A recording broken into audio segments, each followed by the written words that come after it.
has to win this game to win the rest of the series. We're on Deadwing, ladies and gentlemen, a map we don't normally see in this tournament, so enjoy it while it lasts. I personally think the minimap looks a little bit like a sort of psychiatrist ink blot piece of paper. Sort of what do you see when you look at this minimap? There's all sorts of shapes. And spawning in the top right position as the red Protoss player representing Vega Squadron, it's our Russian player by the name of DmC.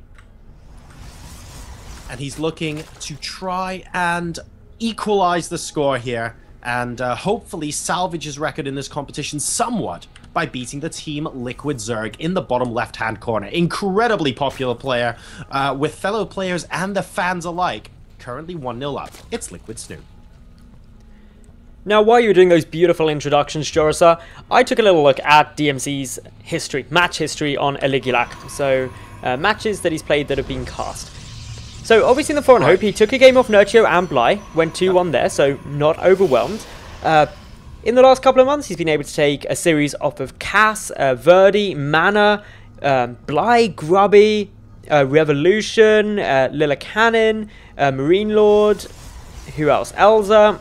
I'm just flicking through here. So, yeah, he's taken names off some actually very, very talented players. So, yeah, this isn't out of bounds, out of the realm of possibility that he could end up taking a game of Snute and potentially taking a series in this tournament. Well, let's put it this way, and I think you brought up a really good point that I totally forgot to bring up earlier, so props for that. DmC lost to two of the Zergs in this tournament, guys, this tournament, by a scoreline of 2-1.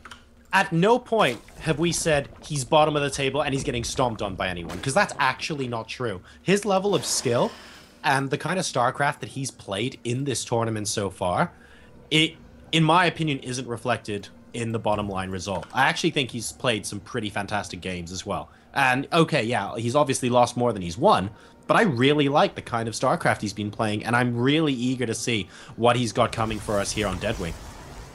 Well, for the moment on Deadwing, he is just going down with this Gate Expand, going for the one gas into the Cybercore before the Nexus, though, which is a little bit of an interesting choice because Deadwing is an absolutely huge map. He could have potentially looked to go just Gate into the Nexus, skipping the Cybercore, but just being nice and safe for the moment, not wanting to take too many risks. Over on Snute's side, a hatch first, that's to be expected. This map... Oh no, was it a hatch first? No, it wasn't. Never mind. I take all of that back. It was a pull first. Mattles, I have a question for you. Go. I was talking about ink blots during the introductions. This map, in my opinion, the minimap, looks a little bit like an ink blot. What do you see when you look at the minimap? I see... I don't know, I don't really see anything. No? I see a frog. A frog? A frog's face. A frog? Like, just, it may be because, like, there's been some scouting, but there are two watchtowers and... Okay. Like, it's being the eyes of the frog and... Okay. The ears. Do you remember a long time ago as a zealot? Ooh, nice micro there, actually, from the Zerglings, too. I keep that zealot at bay. Do you remember a very long time ago, there was an episode of The Simpsons, spoiler alert, guys, like a very long time ago, where basically Mr. Burns was like some radioactive alien, like it was revealed at the end. Yep. And he kind of shows up in a white sheet and goes, I am your friend. The middle of this map reminds me of his happy face in that episode of The Simpsons. That is one crazy memory. Crazy, crazy.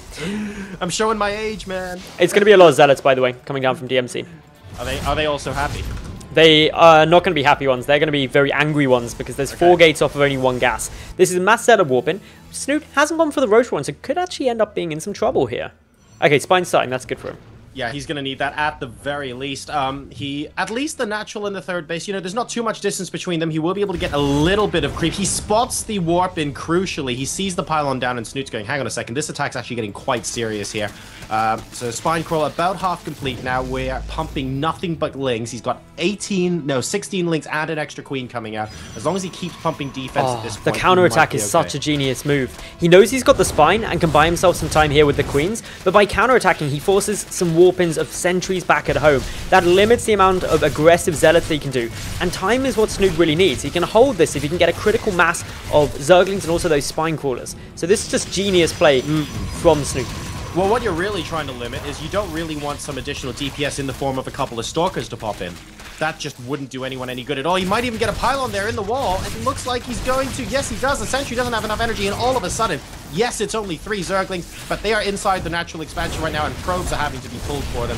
No Stalkers with this attack just means less in the way of damage output, and all of a sudden, Snute's defense is going to be a lot easier. While that was ongoing, he actually fended off a couple of the Zealots, was able to kill off 7 in total so far this game, just with great control. He's pumping out more Speedlings, and it's going to be trying to counterattack. The wall-off hasn't been remade either.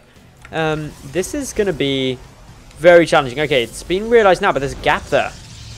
In come the Speedlings. Oh, this is going to be a huge problem. That pylon gets surrounded by a lot of Lings. Are there any warpins? There's a couple of warpins across the map, but nothing defensively. DmC is now all in at this stage. He has to win with this, but with so many Lings out for Snute, he's focusing down the sentries. The spine is chipping away nicely. Unfortunately, to say it early, it's over for DmC here. Yep, and it's not over because the attack's failing or anything like that, but basically those gateways were unpowered, so he can't sustain this attack. And because he can't sustain this attack and the spine crawler is left alive, that's going to be it. Snute currently at 63 supply versus 37. Not once, but twice in this game, Maddles, Snute has been incredible with his counter. He's still microing Lings to kill Zealots. This is beautiful stuff going on inside his main base. A Zealot just went down for the loss of 0 Lings, and now they're ravishing the mineral line. GG. That was comprehensive.